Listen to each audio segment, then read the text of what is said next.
Ahsoka Tano from Legends of the Force. Probably one of my most requested, if not my most requested deck ever.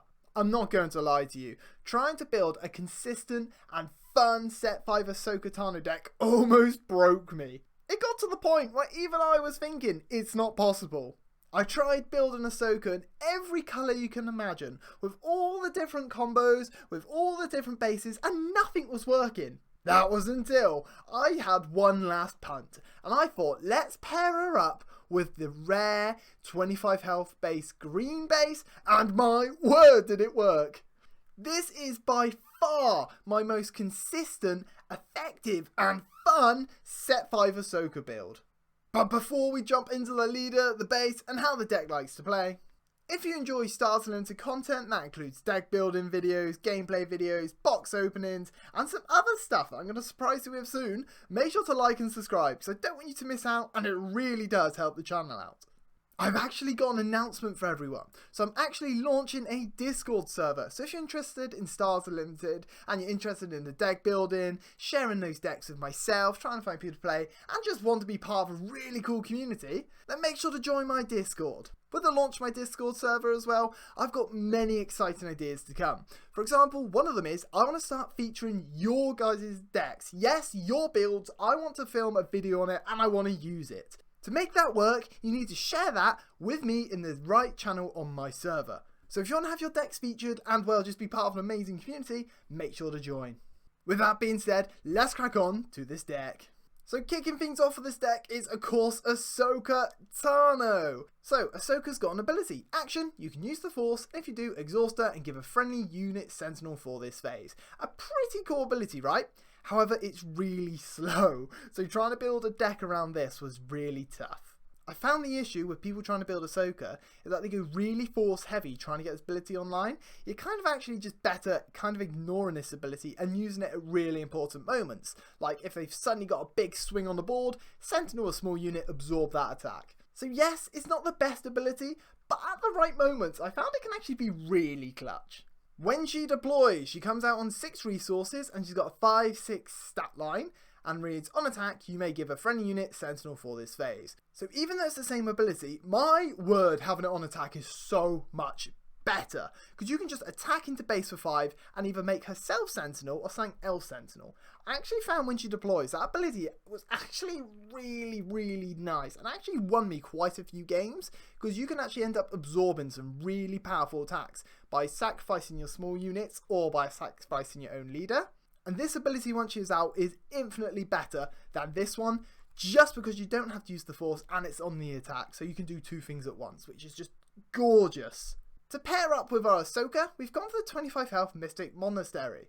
So this card has an action. The Force is with you. Create the Force token. You can use this no more than 3 times each game. Yes, I know what you're thinking. You're only limited to 3 Force actions per game.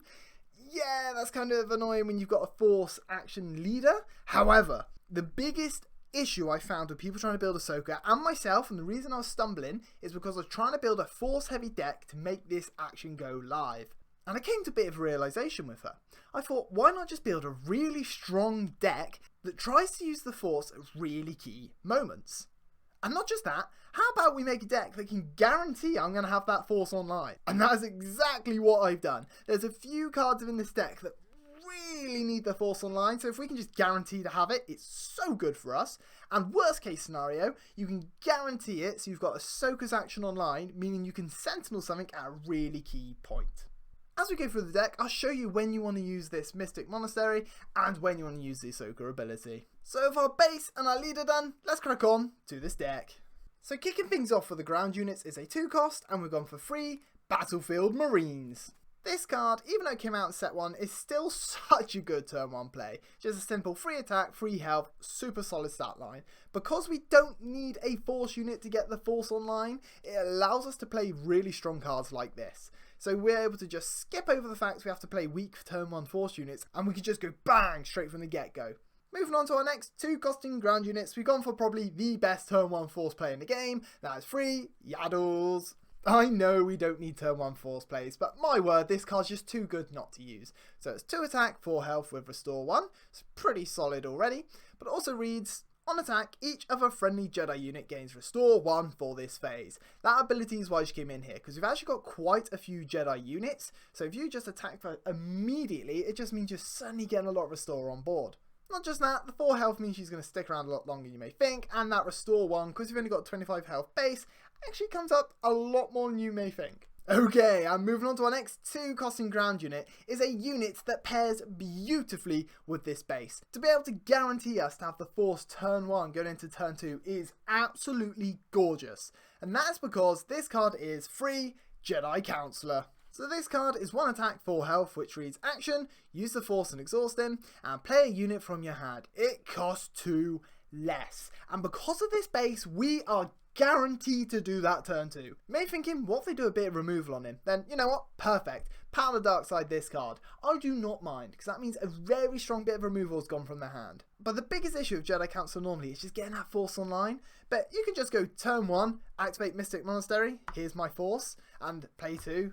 I bring out Jedi Counselor, go into your turn 2, you can just immediately activate him, use that Force. Here is a 5 cost card turn 2. When we get to our 5 costing units, I'll show you some of the really key cards to get out with this, but he's just so nice. And to be honest, yes, that is insanely powerful for you, but he's just so good at baiting out like bits of removal or putting attacks into this rather than their base, because people panic once he comes out and start swinging into him, meaning your base just sticks around longer and means, you know, better chance to win the game. That is it for our 2 costs. Let's move on to our 3 costing ground units. Kicking things off for the 3 cost is free Obi-Wan Kenobis. So this card, 3 attack, 5 health, which reads when you play a Force unit, including this one, this unit gains Sentinel for this phase. So it's just a really nice Sentinel for you. And 3-5 stat line as well is one of the best stat lines for a turn 2 at the moment. So that plus Sentinel, yes please. We also run a lot of Force units within this deck, so we can just keep recycling this Sentinel online. I also found if we just put Inherit Sentinels within this deck, we don't actually need to use Ahsoka that much, meaning we can just guarantee the Force is with us all the time, so when we need to use it on a Jedi Counselor or other cards, which you'll see in a minute, we have it ready to go.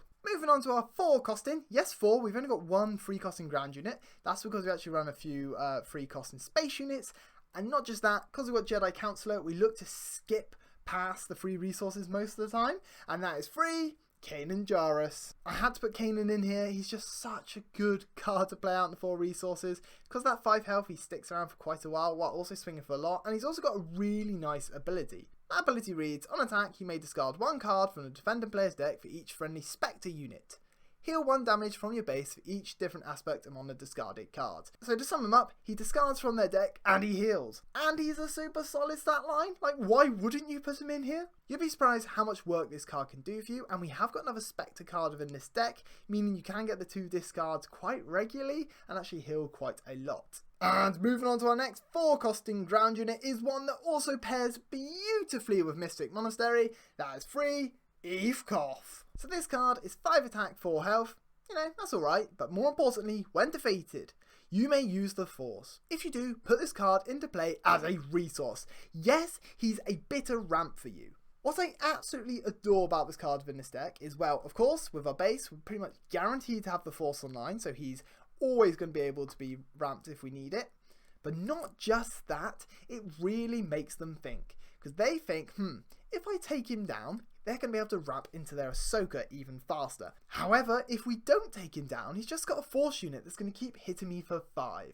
The amount of times I've played this out and he's swung me the game either by trading into something really big and then be able to ramp myself, or just consistent 5 damage into their base. What you can do, which is really risky, is actually do Jedi Counselor into Eve Koff into turn 2, which is really, really nice. However, be aware, if you bring him out turn 2 of Jedi Counselor, you haven't got the Force yet. So if they take it down immediately, you're not going to get the full benefit of it. So if you're going to do that, make sure they've already used their resources and you can't defeat it in an attack. So that way you can bring them out, use your base, have another Force token, good to go. Moving on to our 5 costing ground units, we have got 3 Chewbaccas. Yes, we all know how insanely strong this card is as a pilot, and we do look to pilot him. However, you can actually bring this card out turn 2 a Jedi Counselor. Oh my word, this card turn 2 is such a problem for them, because they just can't do any removal on it. That's because, well, it's 5 attack, 6 health, and this unit reads, this unit can't be defeated or returned to hand by enemy card abilities. So this turn 2 means the only way they can defeat it is through damage, meaning they're just going to ram unit after unit into him, and if they don't, he is just going to consistently, yet again, hit that 5 into the base. And of course, it has got the pilot in, so for free, attached unit gains, this unit can't be defeated or returned to hand by enemy card abilities. Also gives it +3/+3, so insanely strong in your turn 2 just to pilot this on. But yeah, so because of those two options, it's just ridiculous. And our next 5 costing ground unit is another card that really helps us by bringing it out early. And to be honest, if you bring it out on 5, it's still super solid. That is free, Ki-Adi-Mundis. So first of all, it's 5 attack, 7 health, so super solid stat line. And I actually make him a sentinel quite often with Ahsoka's ability, but just because of that 7 health. Trying to get through him is not easy, especially swinging back for 5. However, he's also got a super good ability, which is Coordinate. Remember, Coordinate, you need 3 friendly units on the board for the ability to go live. And that ability is, when an opponent plays a second card each phase, you may draw 2 cards. Bringing this out turn 2 with Jedi Counselor, and then getting Coordinate online the following turn is just insane. Having this stat line unit and that ability, ridiculous. But Ki-Adi-Mundi is quite possibly one of the best cards in your deck to Sentinel, just because of that ridiculous stat line. Moving on to our 6 costing ground units. We had to get Ahsoka's Master in here, so you know what's coming. He's also on the map, well this is before he turned to Darth, and that is free, Anakin Skywalkers. So this card is everywhere right now, and it is of course rather expensive, so there is alternatives. You can run the Plo Koon 6/8 with Grit if you wanted it. By the way, bringing it out turn 3 is absolutely ridiculous. You could just put the Obi-Wan Kenobi 6-cost Sentinel in here as well, another super solid card. Or you could put General Recon into this deck with the Sentinels and giving them experienced tokens, also ridiculous. But Anakin, so he's 5 attack, 7 health, so another super solid stat line that reads, when played, if there's a heroic aspect card in your discard pile, you may give a unit -3/-3 for this phase. You can also do that with Villainy, but I haven't managed to squeeze any Villainy cards in this deck yet, so that won't go live, but it does get that -3/-3. We do run timely interventions in this deck, so we have to ambush Anakin out on 7, essentially for 8 damage with that -3/-3 is crazy good, right? But you know what else is crazy good? Bringing this out on your turn 3 with Jedi Counselor's ability. It's a guaranteed delete off the board and then having a really high stat unit good to go. And rounding up our ground units is a 7 cost. He's Meta Ahsoka, he's Anakin's son, you know who it is. It's free Luke Skywalkers. This card, 6 attack, 7 health with Restore Free, so crazy amounts of healing, that reads, when played, give an enemy unit -3/-3 for this phase, just like his dad. However, if a friendly unit was defeated this phase, give an enemy unit -6/-6 for this phase instead. So yet another play amount, delete something off the board. By the way, I'm just gonna check this out here. Bringing this card out on turn 5 with your Jedi Counselor is ridiculous. The swing that puts into this deck is just, I can't even explain how good it is. They just never expect it. That's also one of the reasons going into your game 2, your game 3, they will target your Jedi Counselor, meaning you can use that for your advantage. Anyway, Luke, super strong card, right? He comes out and he will win you the game through his Restore and Delete. And not just that, when you bring him out, Ahsoka's normally live as well, so you can actually attack with your Luke, get the healing in, attack with your Ahsoka, make him Sentinel, meaning if they want to run into him, he's going to defeat them back. So that is actually it for our ground units. Let's move on to these space units. So what I actually really like about the space is that we're not forced to run force units, if you pardon the pun. However, I know we're running a lot of force units, but due to the base, we're able to run lots of space units, and we look to use that to our advantage. So kicking things off with the space units is a 2 cost, and that's free Phoenix Squadron A-Wings. There's not loads to say about this card, except for it's a super good turn 1 play in space. 3 attack, 2 health, couldn't want much more, right? If they want to ambush into it turn 2, it's going to defeat it, and if they don't, it's going to swing for a lot of damage. And not just that, if you place out turn 1, then turn 2 you put Chewbacca onto it, you get a 6/5 space unit that can't be returned hand or defeated by card abilities. That is going to just do insane work for you. Moving on to our next space units is a 3 cost, and I actually ran 3 of these originally, but I've downed it to 2, and that is 2 Sabine's Masterpiece. This is the other Spectre card I was on about that Kanan can get synergy with. So this card is 3 attack, 3 health, with an on-attack ability. So it's got multiple, but I'm just going to read out the Vigilance, the blue, and the green command, because that's all we can activate in this deck. So, If you control a blue unit, heal 2 damage from your base, which you're probably going to get off at least twice. And if you control a green unit, give an experience token to a unit. What's really nice about that is it's on the attack and it doesn't say other, so you can actually give the experience token to Sabine's Masterpiece, meaning you can just keep boosting it over and over and over till you get an insanely strong card. And you know what I'm going to say? Put Chewbacca on it. Becomes a 6/6, potentially up to 7/7 with its ability. Good luck getting rid of that one. But the reason I knocked this down to 2 and our next one up to a 3 is because this next card pairs beautifully with Jedi Counselor, and that is 3 blue leaders. So this card is 3 attack, 3 health with Ambush, meaning you can attack the turn you play it. Not just that, when played, you may pay 2 resources. If you do, move this unit to the ground arena and give 2 experience tokens to it. So you can play out your 3 resources in Ambush, or you can wait your 5 resources, play it out, pay the 2, move it over, then do the ambush, and bang! The one thing I absolutely love about this card, and the reason it's up to a 3 in this deck, is because Jedi Counselor just makes it so much better. That is because in your turn 2, if you've got the Jedi Counselor and you've got the Force online, you can activate the Jedi Counselor, pay in your Force, playing out your blue leader, so it costs 2 less, it only costs 1 to bring out.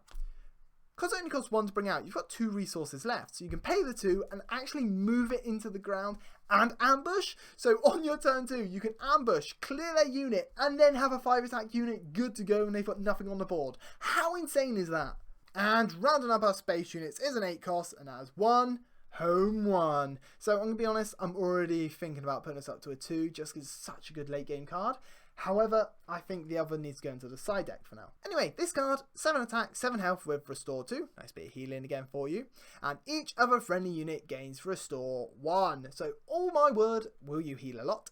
And when played, you can play a hero aspect unit from your discard pile. It costs 3 less. So you can end up just keep recycling your units. And yet again, it's another card you can bring out early with Jedi Counselor. And because you're actually ramping sometimes, you'd be surprised how early you can bring this bad boy out. That is it for our space units. Let's move on to the events and upgrades. Starting things off for our events and upgrades is 3 timely interventions. I absolutely adore this card. I forgot how much I love it until we started running green builds again. So play a unit from your hand and give it ambush for this phase so it can attack immediately. However, you can actually smuggle it so it costs 2. There's a few reasons why this is super good in this deck. Reason number 1, you can ambush your Lukes and Anakins and do their, when played, to give them minuses, and then do the attack. You can ambush out your Eve Koth, meaning you can ambush out a strong card, defeat tank, and ramp at the same time.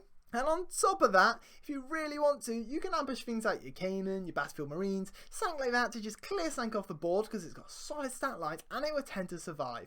Super strong card, timed at the right time will swing the game, especially with your late game cards. Okay, so this next card is so close between 2 cards. So it was Ahsoka's Padawan lightsaber originally, just because if I equip onto Ahsoka, she can attack immediately, right? And get the +2 attack. Super nice. But I found the card through all the playtesting I've done. This one it's just better for the long run.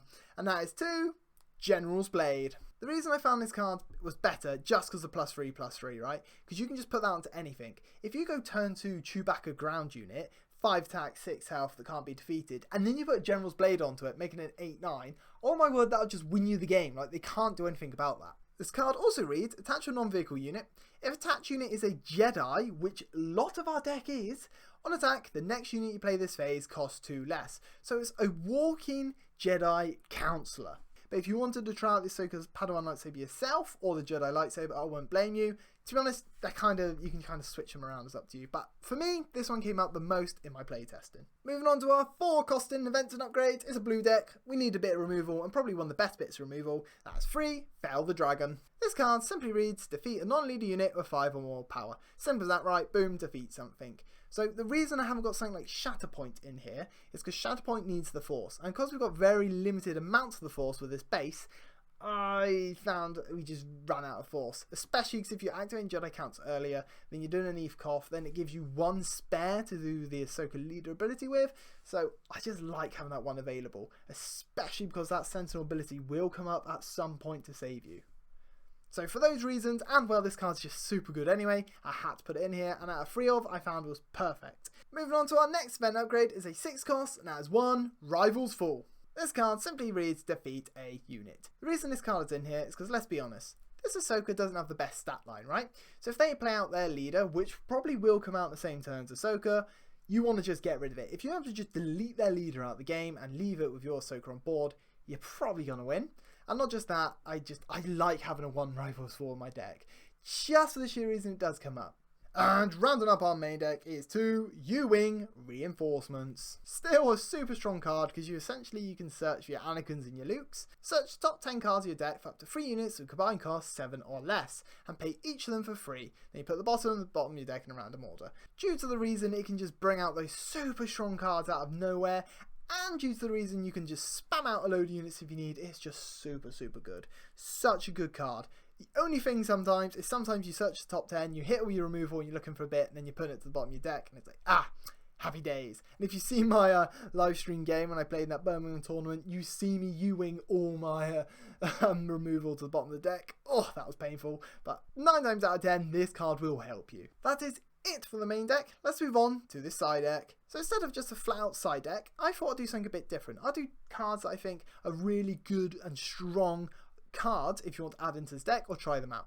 So of course you've got the Obi-Wan 6-cost Sentinel, which is really nice to bring out in the turn for Ahsoka, because it means she will survive and you can get experience tokens off it onto her. General Rykun is still a super solid card within this deck. However, he's not as good as you may think because we're not Sentinel in as much. You may be wondering, why is there no Chirrut 4-cost Sentinel? That's because Chirrut, to get the ultimate power out of him, you do need the Force online, and he kind of eats our Force, meaning our Jedi Counselor and Evekoff can't really do their thing. There is that 5-cost, I think it's Jedi Guardian, that reads, when attacked, this card gets +2 attack. Yes, super strong in theory, right? However, by the time you play it out, then activate Ahsoka to Sentinel it, they just already attacked and they passed their turn, so it just wasn't quite there for me. The Plo Koon 6-cost is actually really good within this deck, especially if you get out early game and make it a Sentinel. Having it 6-8 units with grit, especially if you can Sentinel, is just absurdly strong. Another card that's super good within here is The Force is With Me. Playing out Ahsoka, giving her 2 experience tokens as shield, and then be able to make her a Sentinel on top of that is just so good. And it's a card I'm like this close to putting back into the main deck. So that is the main deck, and alternative cards you can add in gone over. Here is the deck list for those who want it. For final thoughts and matchups, well, this is just a fun deck. I'm not expecting this deck to go win any tournaments. And yeah, you could probably swap Ahsoka out for a different blue hero leader in this build and probably do the same job, if not better. But she's just good fun, right? But please don't sleep on her. The turn she comes out and with that on-attack ability is actually surprisingly good. It actually surprised quite a few people when they brought her out. And you can beat top decks. I've beaten many top decks with this. So thank you everyone that requested this one, because there has been quite a few of you and I really enjoyed using her, and I'm really excited to actually revisit her in the future once we get more cards that help synergize with her and her ability, especially if we get some fringe support. If we get some fringe support, she's actually got potential to be quite good. Thank you very much for watching. Let me know in the comments what you think about this deck, if you tried it out, how'd it go for you, and if you'd make any changes, what would you make and why? This is actually my last deck build before the new set comes out, because by the time I'm recording this, we've only got 3 weeks and a few days before then, so I'm super excited, and I have got a special video coming out before then. It's not a deck build, so keep an eye out for that. And of course, as soon as the new set drops, I am smashing out the videos. There's going to be so many decks, you don't know what to do with them. So thank you again for watching, and hopefully I shall see you in the next one.